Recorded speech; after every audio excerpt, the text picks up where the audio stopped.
foods when you don't eat on time? 2. Physical clues.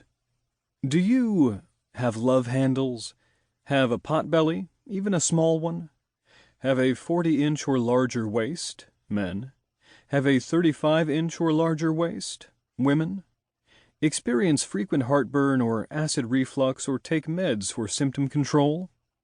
Have trouble maintaining an erection without medication? Men only. Engage in little or no physical activity on most days? Have facial hair plus difficulty in conceiving? Women only. Need to urinate frequently? Feel that your mouth is often dry? 3. Medical clues. Do you have elevated fasting glucose, above 90 milligrams per deciliter? Have elevated fasting insulin, above 10 microinternational units per milliliter? Have high total cholesterol or LDL cholesterol? Have high triglyceride levels? Have high C-reactive protein, CRP levels? Take a drug to reduce your blood sugar levels. Know whether you were a low birth weight baby, less than 6 pounds. Know whether you were a high birth weight baby, more than 10 pounds.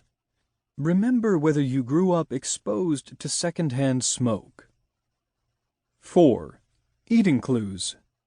Do you skip breakfast or have only coffee and something sweet? Tend to pig out while eating? Often feel as if you can't stop eating? Snack frequently, such as while watching television? Eat out of boredom? Have food cravings, especially for sweet or carb-rich foods? Eat to get more energy? Have sugary soft drinks most days? Eat fast foods, for example McDonald's, at least once a week. Drink beer or hard liquor, spirits, at least once a week. If you see yourself in any of these examples, it's time to change your habits before you develop more serious health problems. Are you in denial about your weight? Being overweight is the #1 risk factor for developing prediabetes and diabetes.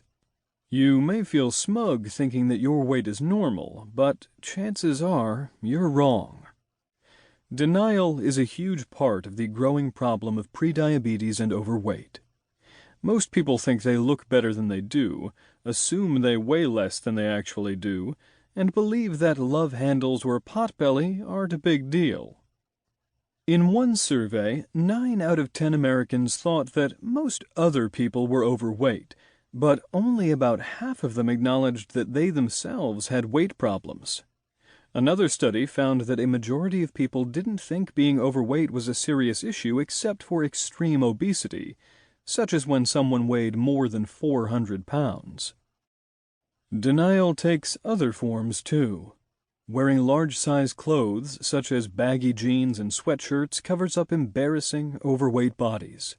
You can buy mirrors that make you look thinner, and clothing stores routinely use these mirrors to flatter their customers. Other people squeeze their butts into small sizes just to say that they fit, although the clothes practically burst at the seams. In 2006, Hewlett-Packard introduced a digital camera with 3 settings to make people look thinner than they really are. "You'll trim down to a new you instantly," said one advertisement. People keep deceiving themselves, and they rationalize each extra helping of food, their non-stop snacking, their tight-fitting clothes, and how their bellies ache after they pig out. The more people snack and overeat, the more food they want, and the worse their blood sugar and weight become. The numbers add up to a huge, growing healthcare crisis. Maybe you need to hear a few alarming statistics to be convinced. The following numbers sent a chill down our spines, and they should be just as scary for you. Overweight. 2 out of every 3 American adults are now overweight. 1 of every 2 overweight Americans is heavy enough, more than 30 pounds over his or her ideal weight, to be considered obese. If you're obese, your risk of developing diabetes is more than 80 times greater